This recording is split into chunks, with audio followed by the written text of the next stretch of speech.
My name is Army Staff Sergeant Ryan McIntosh. I was injured in Afghanistan when I stepped on a pressure plate landmine. This resulted in the amputation of my right leg. This is my beautiful wife, Hannah McIntosh. We met at 18, and he's charismatic. He sucked me right in. He's resilient. Anything he puts his mind to, he's gonna do. He's brave. He's a great dad. He's a great friend. I mean, I could go on and on. I just love him.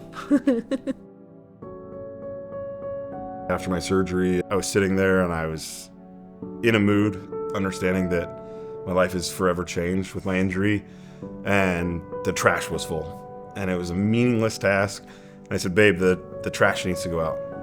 And she goes, you're right, the trash needs to go out. Are you gonna take it out? No, you're gonna take it out. And I was like, what? And I was like, I just lost my leg. She said, yeah, and I'm pregnant. I was like, you're right. I got my ass in the wheelchair. I threw the trash right on my lap, and I wheeled myself outside, and I threw away the trash. Hannah has... Before you continue, it wasn't because I couldn't do it. It was because I wanted him to realize that even though he was injured, he could still do anything that he had done before. And I knew he was feeling a certain way, which understandably.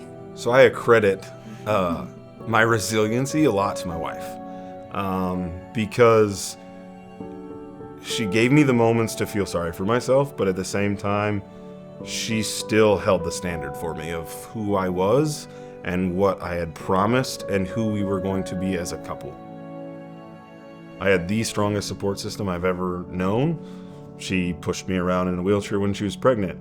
We had our son. She still took care of me and did all the things, and it never once changed. I was the same person throughout because of her. So for me, she's everything. My choice to serve was based off of my brother.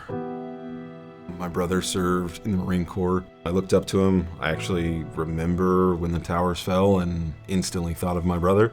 And so for me, that was where I wanted to be. I wanted to be like my brother in every aspect. I'd only been in the Army 5 months when I was deployed. Finished basic training, airborne school, went pretty much right to Afghanistan. Hannah and I kind of initiated a routine that no matter what I was doing, I would call her pretty much and let her know what was kind of roughly the plan, right?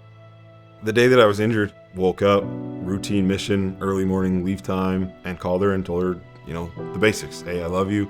I'm gonna be gone for a little bit. I'll call you when I get back. Don't worry.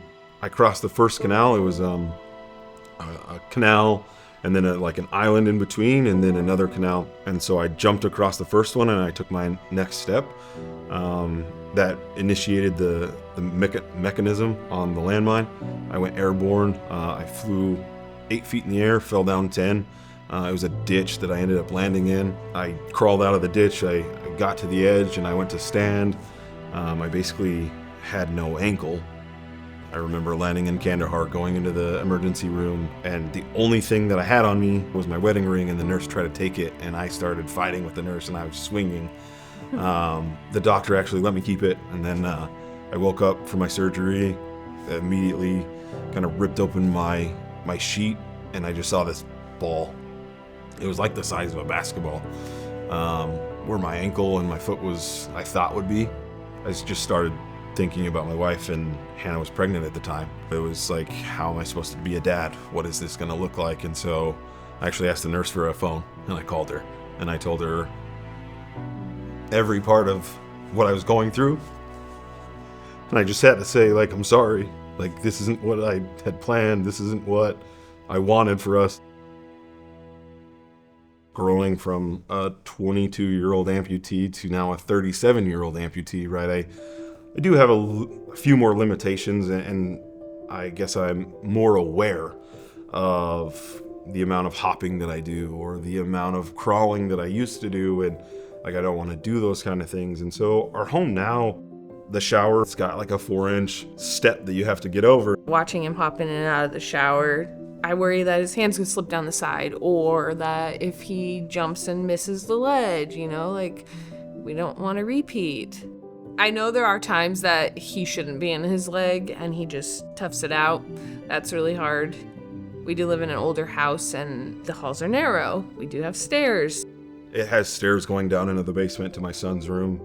Luckily, I'm young, but at some point, stairs might not be my best friend. I think at some point, it's not going to be inconvenient. It's going to be a problem. I was very naive at 21. I didn't think it would ever happen.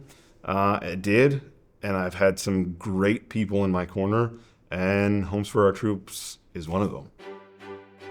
Homes for Our Troops is freedom. Freedom to be and to live your life how you want to, how you planned it, how you wanted to before your injury, how you want to now. We don't have to worry about what his needs will be as far as the house goes. He'll be able to do whatever he wants, no matter what stage, how old we are. My hope for a new home is a little more time with my kids, time with my wife. A lot of that burden, whether it's financial, whether it's physical, is kind of taken off of my shoulders a little bit and just given me time to breathe and understand that, okay, I have all of this taken care of, and now I get to make sure my wife is taken care of and her needs are met, and my son and my daughter have their time with their dad, and he's not as stressed or as frustrated with some of these things and able to really be the dad that I want to be. Homes for Our Troops is a family. I've always known about Homes for Our Troops. I've always thought about it. I've always mentioned it to others, guys and gals that are part of the program. They're so well taken care of that I don't even have to think about it. It's like, yeah, Homes for Our Troops. Take advantage of it and do something not only for you, but for your family.